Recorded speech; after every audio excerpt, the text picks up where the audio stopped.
Think about it. You've heard of the sport of rugby. It came from England to the U.S., all starting in the actual town of Rugby, England.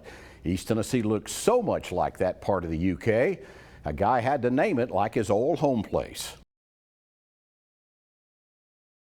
140 years ago, the British community of Rugby, Tennessee was established in the upper end of Morgan County.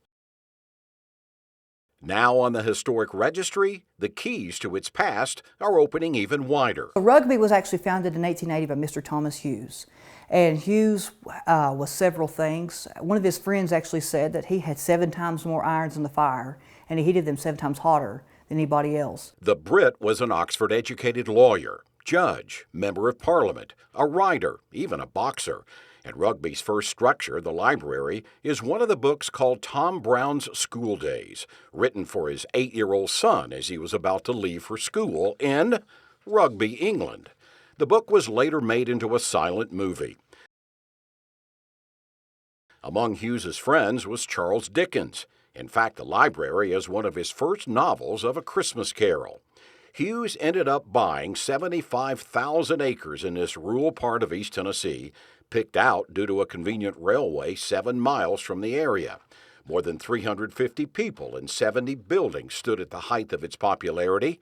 18 still stand. We have it set up like you would have seen it. It's period furniture from the time period, but it's not actually original to the house. In his bedroom is Hughes's desk with correspondence from here and England. Perhaps the most beautiful structure of all is the church that still holds services every Sunday, with its beautiful stained glass and heavy wooden beams. Down the road is the old boarding house, still in use. It was built in 1878 or 1879, actually before the town opened.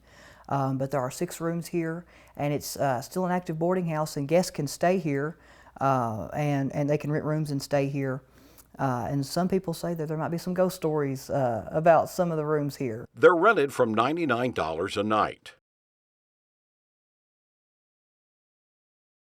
Rugby, Tennessee, now more than 140 years old and still welcoming guests. When it was first started, it was set up as a utopian community, and where folks kind of work together to make things happen and kind of embolden their livelihoods, and that still goes on today. The historic town is about an hour and a half from Knoxville. It's now celebrating its 140th anniversary this weekend.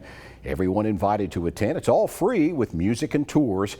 And of course, they're encouraging you to be mindful of others with masks and distancing.